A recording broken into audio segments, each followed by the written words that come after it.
I found that actually the role of a founder, CEO, even as an investor as well, you almost play a coach/therapist role in a lot of scenarios. You ask people questions, but most of the time they're just self-reflective questions.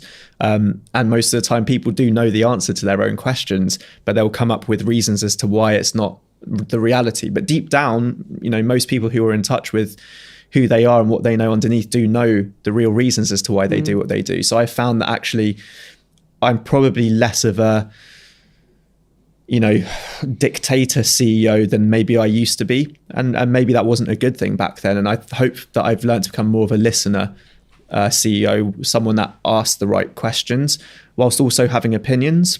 But definitely now as the team started to grow with Mind Labs, we're trying to grow this business in a different way, which means that we have to give responsibility over. And that has been hard at times where I'm not used to it. And that's, again, a challenge for myself. How much can I hand the reins back over to people that are more experienced and people that have got expertise?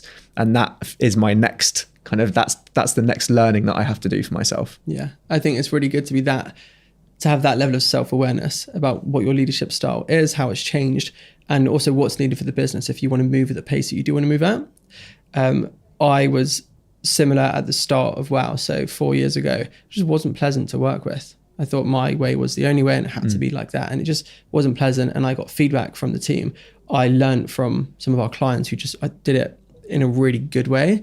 And then more recently got feedback from our other advisor, Craig Fenton, and he basically said what you've just said there, right? It's about asking the right questions because a lot of the time people have the answers. So then I went full extreme to that way.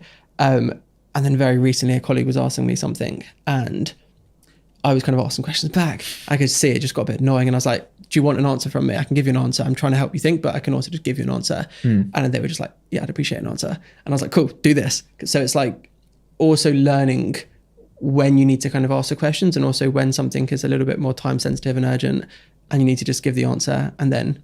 Yeah, that goes back to my point around, 50 shades of color. There is no definitive right or wrong answer for leadership.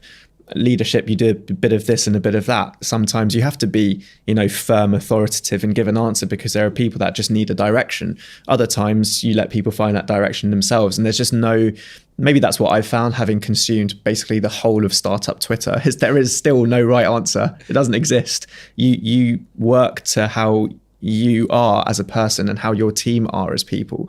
And because everyone is different, that means there is no rule book, and you can read like Amp It Up and you can read The Hard Thing About Hard Things and you can read 0 to 1.